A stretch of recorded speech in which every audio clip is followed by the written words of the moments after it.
In this scenario, you've pulled this vehicle over. You stopped him for a minor traffic light violation, like a red light or something.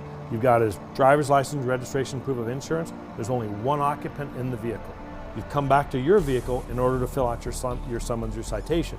While you're at your vehicle, you ran a record check on him. That record check came back that he's armed and dangerous, wanted for a robbery where shots were fired. What would you do? He's taken off. Dispatch, we have follow. Unit 1, did you have traffic? Dispatch, we have Unit 1. Unit 1? Unit 1 copied, you're following. Unit 1, confirm you're in pursuit of that vehicle that you had stopped. In pursuit of the purple S10. Copy that. All units be advised, he's in pursuit of a vehicle. He called out the license plate as Kilo Alpha Kilo 919. He should be on 5th Street. Unit 1, confirm with your street location. We're going eastbound on 5th. Copied, eastbound on 5th. Any other units in the area to assist? Unit 3, I'm heading that way. Assistance. Unit 1, we copied. Someone said Unit 3 is heading that way. He's in your area. He's near you. Still a follow. Unit 1 following. And Unit 1, what was the want on the vehicle?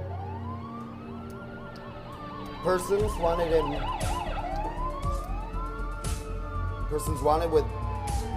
Copied. Yeah, that would be the armed and Stand dangerous. by. Standing by, standing by. Shots fired, shots fired. Freeze, freeze, freeze. Come out behind vehicle. We got some. Okay, let's go back to the beginning. We'll go through this whole scenario chronologically, okay? Just find out why you did and what you did and that. Do you remember what the original stop for this vehicle was when you first pulled him over? Just traffic light, right? Traffic light, Just yeah. a traffic light, very good. Traffic stop. Now, you get some information back that he is armed and dangerous. dangerous. Did that change anything in your head and your thoughts? Yes, What did it change? a lot. That, for one, everything started going a million miles an hour. Okay. Thinking, this guy's gonna get me, so I gotta get him into cuffs, figure out what's going on first. And what did he do? Took off. He took off. So what's your obligation once he took off? Catch this guy that's gonna run. Good. And he's running, and it's for a good reason. Is it within your policy to continue chasing this guy? Yes. Yeah, it would be well within your policy. So here we go. Let's see what you did. Let's watch this. Okay, so after you took off, let me ask you one question. You're talking on the radio, which is good. You're getting your backup, which is good. But if you had this to do over again, what would you have done different? I'd probably put on my seatbelt. Do you wear your seatbelt in the field? You have Yeah. a policy that says you're supposed to wear your seatbelt at all times. Yes. Look, here's the thing. That when we train like this, I put you in this situation. If you don't throw your seatbelt on, no offense, I don't believe you wear it in high stress situations out there in the field. Because you Understood. haven't made it a habit. You got to make it a habit, no different than the snap on your gun. You got to make that a habit to put it on and off. Okay? So next time, seatbelt on. Practice it. You can do it. Here we go. We're in pursuit. You're talking on the radio. You had some good radio transmissions. When you talk on the radio, your hands are off the wheel. You get distracted by other vehicles. When you look down at your speedometer, what was the fastest speed you were doing? I won't lie to you, I didn't look down at the speedometer. Most of us don't. But when we practice here, that's what we want to do. We want to tone this thing down a little bit. You're locked onto this guy. It's a good reason to chase him. But what we're trying to do is get you to relax and to be professional. Watch your speed. Look down and see how fast you're actually going and confirm your speed. You just went through this intersection at 40 miles an hour against, what color was the light? Red. It was a red light at 40 miles an hour with a bus on one side, a car on the other, and you went right through the middle of it. Justify that. Did you even see that? My tunnel vision had me know. Right. I Most had of us my- don't because we get so locked in on here. So when we practice pursuits, we want to tone the pursuit down. It doesn't matter what that guy's doing. We still hold our lines. We still drive professionally. We still get out all the information on the radio. Very good. This next one here. Tell me what happened with this silver car. When it pulled out and I pulled over to the right, I assumed he was going to stay his position, but once I seen him moving over to the other lane, I got over. Right. And you said you assumed I assumed. he was going to hold his position. Yes. By law, what is this driver supposed to do in order to help you? He's supposed to get over to the right, Supposed get to out of the pull way. right. So why would you go to the right when you know by law he's supposed to go to the right? Thinking I seen most space that way, that's the best way to get through. Right. But And when you rethink it, when you look at this again, what would have been a better position, a road position for you to be in? Left lane. Left. And it would have reduced this conflict. He'd have pulled to the right, you'd have simply went by on the left. So you wouldn't have had this conflict. Okay? So again, that just kind of tones it down. It keeps it, you're simplifying this pursuit. You're trying to tone it down, okay? Here we go. Next intersection. What color was the light? Red. Red light. Yep. And what's the problem here? Could you see clearly to your left? I could not. You could not, but you're doing 30 miles an hour through a red light. Why? What's the rule if you can't see? Don't go. Don't go. That's the rule. So here, in order to get to this guy, we'll get to him. But in order to get to him, we can't crash. So we have to do things that are professional, that are calm, that are in control. This is a controlled response to a crisis situation. So be in control. Think about where you're at and what you need to do. You got through this one. You avoided him. It was close, but you avoided him. Hard to argue with success. What's the most dangerous thing in every police pursuit? Another officer. Another police officers. Why? Because their tunnel vision is exactly like mine sometimes. Yeah, and let me ask you this. What can you do to reduce their tunnel vision, to de-escalate their response? What could you do? What is your responsibility as the primary officer here? What's your Watch responsibility? everywhere, do everything that I'm taught. And in what training. else? Train. What's this right here? Radio, use your radio. Right. Where did you tell him you were? Eastbound. Going eastbound down 5th. Yeah, who knows where that's at? Had you called out the intersection, there you go. If your radio response, think about your dispatchers. Why are they really great to us during high stress situations? Because they're calm. Because they're in there inside that radio room and they're de-escalating all of us by calming us down through the radio. It's your responsibility to do the same thing. When you're running through here, don't scream and yell on the radio. Give a good, precise location where you're at. It'll slow these people down. You want to give this information. It helps with everybody else in this pursuit and in this situation. Okay, final stop. What happened here? One, I pulled way too close to him. You got too close to him. Right. High risk vehicle stop procedures. We need more distance. What happened here? He already shot at the vehicle. Shot the vehicle. Yep. He shot at you. Were you Yes. prepared to deal with this by the time you stopped? I was not. You were not. I was not. Why not? First instinct, as soon as he was out, he was already had everything pulled out on me before I was even close to getting out of the car to get cover. If you had this to do over again, could you have pulled in, stopped at a better distance, and properly prepared yourself to engage with this armed and dangerous suspect? Of course, yes. Yeah, because you can see what you could have done. Don't get so wrapped up into it. Back off your tunnel vision a little bit. How do we break up tunnel vision? Scan and assess.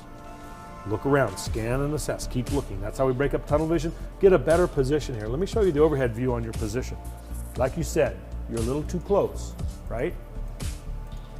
Here's your view. You see where you are? See where this officer's back here? So we're gonna do the tactical L or the formation V, but you need to be back. And that buys you more time. Time and space is usually your friend. Okay, let's talk about what happened over on this side of the house. You said that you had some excitement going on here, a little bit of tunnel vision going, you came in too hot on the guy, you parked too close to him. We want to try to calm that down a little bit. We want to de-escalate. Why? Because when you get to this side, once this starts, you don't want to just run up there and get all excited and run in there and start holding him out the wind wing or jumping in on him, right? So we want to be prepared on this side as well. What were you thinking when you came over here? First thing is that I got to take this guy down. He already took one shot at me. Right. Is that it's And he was armed and dangerous. armed and dangerous. Right. Well, you already proved that shooting at us, yeah. Right. When you stepped over here, did you move to cover? I did not. You did not. Were you thinking about cover? Not at all. Not at all. We want to retrain you so you think about cover. We want this to be a controlled response to a crisis situation. We don't want you just to run in there and start shooting the guy. Who fired first, him or you? He did. He did. How many rounds did he fire? One round. One round? Yeah, I believe so. One You got round. one in your windshield. Yeah. And how many did he fire? Oh, here? there you go, yeah. So I'd say 3 rounds. Right. Two Again. here, one there. Tunnel vision, auditory exclusion, all these things happen when we're here. But to detune this, to get this down to where we have a more calm approach, we'll practice this over and over until you can come in and have a nice calm approach on this. Did you return fire? I did. How many shots did you fire? 2. 2 shots? Yes, sir. Okay. And why did you fire? Why did you return fire? Not gonna lie, out of being scared, I had to take him down.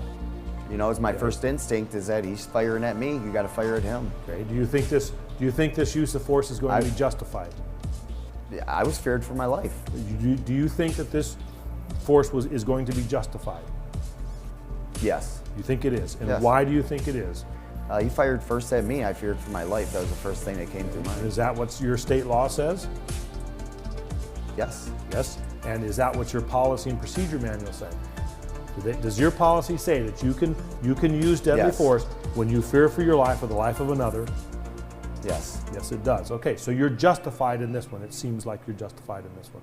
Very good. What did you do after you shot the person? First off, I made sure that he was down before letting dispatch know that I'm going to clear the vehicle, which I should have cleared the vehicle first, I assume, before letting dispatch know that I was going to do it. Did you do this by yourself, or did you wait for your I backup? did not to get ask here? for backup. I just went right in. Okay. But if you think about this, and if you had it to do over again, what would you do different? Would you rush in like that by I yourself? wouldn't rush in. I'd take time, call backup. We got to stop the rush in. We got to. You know, everybody's rushing in on these. We got to have a controlled response to this crisis situation. So we got to de-escalate, calm ourselves down, breathe. Okay. First thing we would have done was call. You said call for the backup. Yes. Call for the backup. Once your backup had arrived, now what would we have done? What would be the next sequential step? Get the weapon out of harm's way. Get it away from him, or clear the vehicle. Clear the vehicle. Clear the Go out vehicle. Okay. Okay, good. But you did see, you made a car stop on it earlier. You saw there was only one person in the car. Yeah. But we could clear the vehicle first just to be safe. Yeah. Then what do we do with the person on the ground? Make sure that that gun gets away from him. Gotta disarm him? You gotta disarm him. There's going to be blood. We've got to call for EMS. EMS, medics. Yes. Got to get them there. Very good. What else? If we got time, Are you going to handcuff him? yes, he's a suspect. We're gonna handcuff him. Suspect is going to get handcuffed. That's right. And then we freeze this scene. We secure that weapon, and then the whole investigation starts.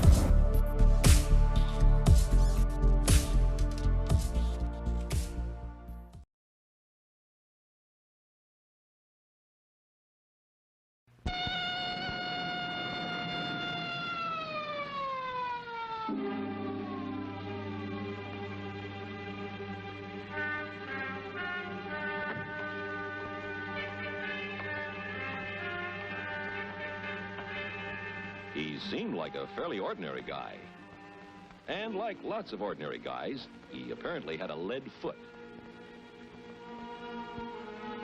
But to traffic officer Fred Walker, there was something wrong.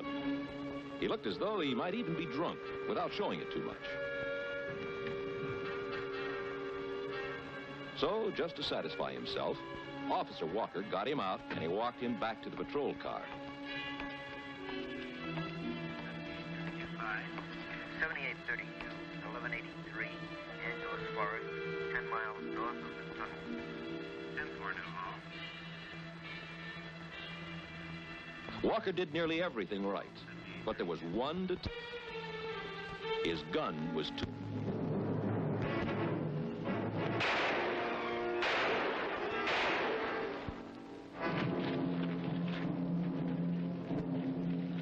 Sure, the violator had seemed like an ordinary guy, but he turned out to be a mental case. But that didn't help Fred Walker. Fred Walker made one mistake, and it cost him his life. He was caught off guard in what he thought was a routine stop.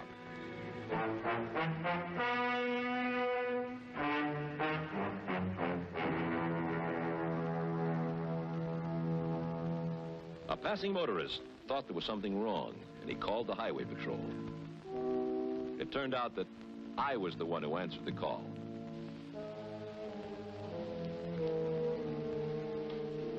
After we found Walker's gun, it didn't take long to reconstruct the crime. It was hard to believe that Walker could have been killed with his own gun. But to me, it was a tough reminder that proves too many of us can get to thinking it can't happen to me. There's one key factor that'll do more than anything else to ensure your safety when you're on the job, and particularly when you're making routine stops. This key factor is something that probably doesn't come natural to the average man, but it has to be not only a second nature, but first nature to any law enforcement officer. Yes, I'm talking about being continually suspicious of everybody. Just look at me. I didn't realize it showed that much. It's a shame it has to be that way. But our work brings us in contact with the real bad apples in the barrel. We can't afford to forget that for 1 second. You've got to make suspicion such a habit that you never go wrong.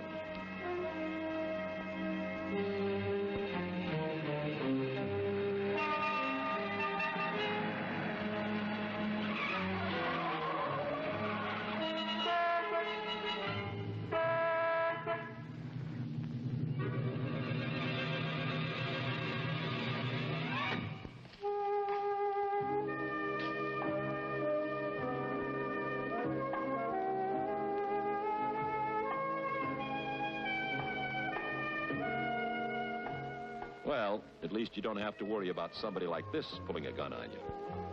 Or do you? Just a few years ago, up around Santa Rosa, one of our men stopped a gal who was going too fast. As he walked over to the car, her boyfriend, AWOL from the sheriff's honor camp down south, jumped up with a gun, blew the officer out of his shoes. So you can't take anything for granted. You just get in the habit of protecting yourself every second. Because death only takes a second under the right circumstances. You've got to be thinking about your own safety from the time you take off after the violator until the time you complete your contact with him.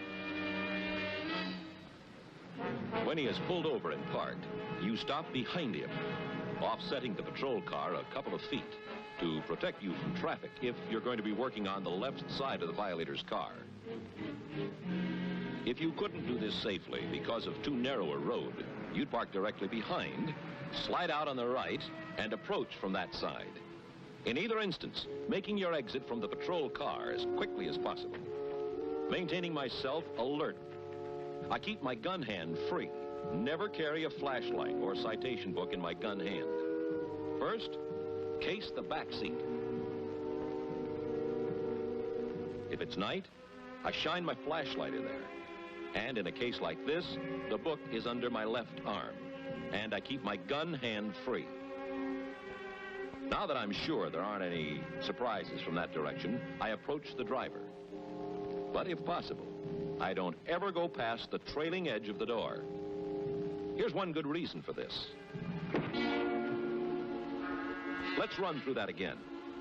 A door suddenly flung open can throw you off balance and into the path of oncoming traffic, while your violator, who may be a wanted felon and who has no desire whatever to meet a lawman, makes a getaway.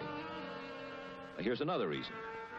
If your violator is inclined to pull a gun on you, this position makes it too easy for him. While in this position, he has to turn in his seat.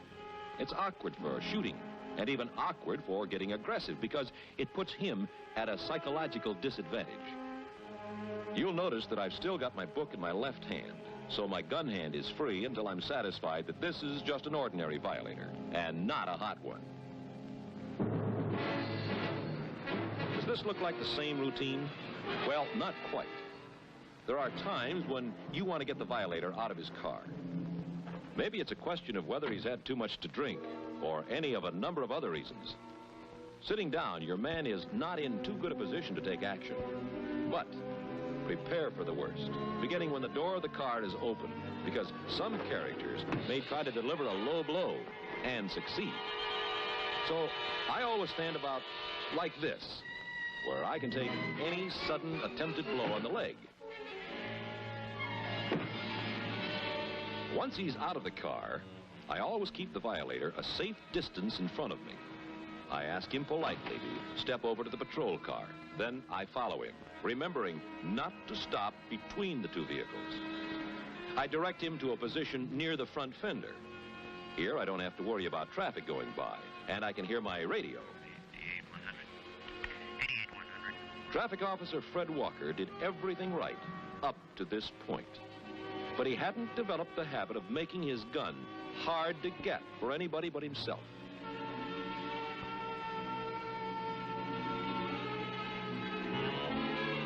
If I was about to forget it, Walker's case was a pretty grim reminder to always stand with my gun on the far side, so it won't be up for grabs.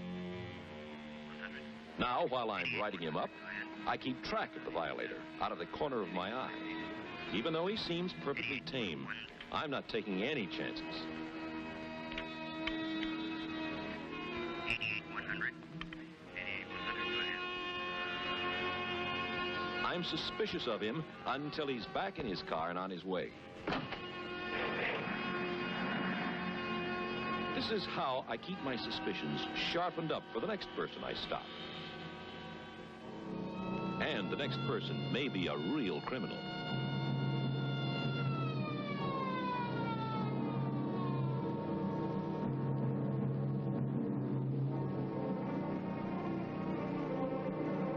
You never know. Is this the one who's going to start real trouble? No?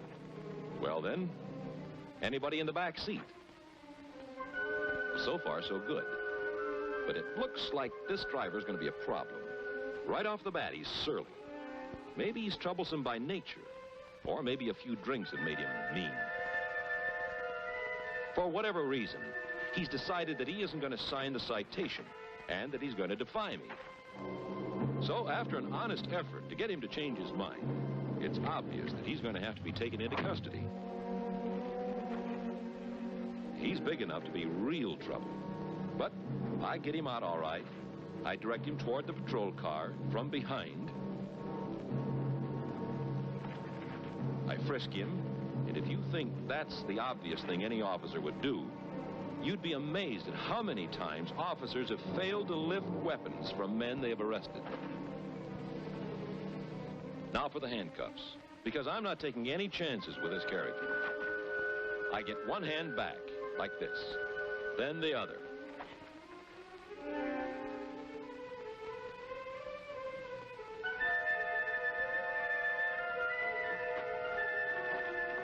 The safest way to get him into the patrol car when you're alone is from the driver's side.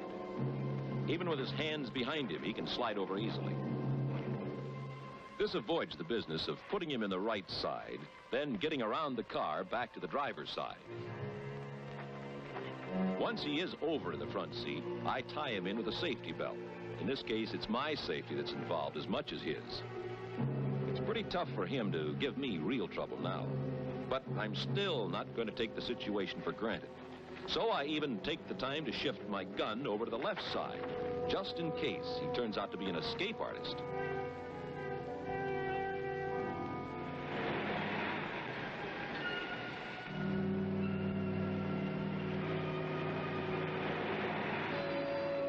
Once I get him to the station, you'd think I'd consider myself fairly safe. But if I did, I might be making a fatal mistake.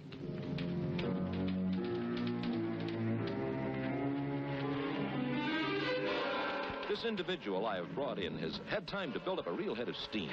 I've only done what had to be done. But in his mind, he's ready to start a one-man revolution. I've got him inside with the booking completed and the handcuffs are off. If you think he can't cause real trouble now, you're dead wrong. With the accent on the dead, your prisoner sees his chance. One fast grab, and it's a loaded situation.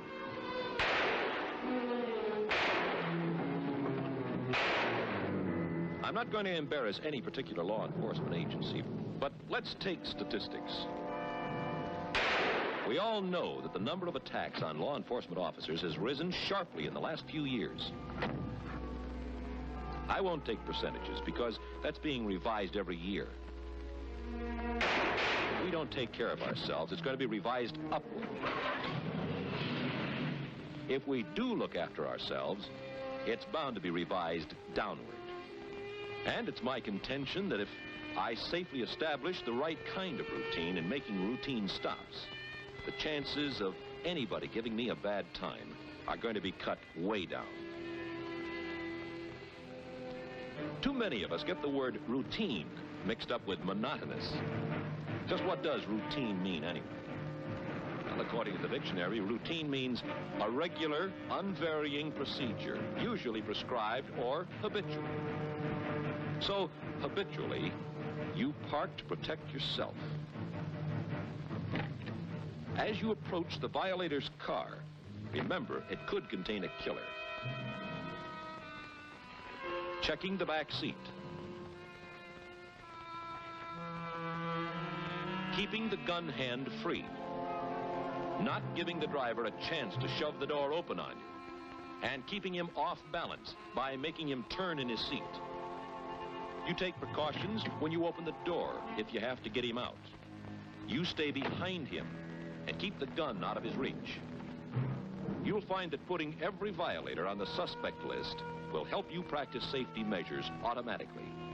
And you're automatically ready for action if they try to start anything.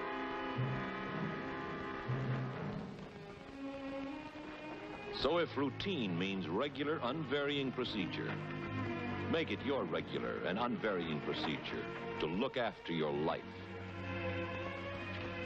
This is the kind of routine that will never stop paying off.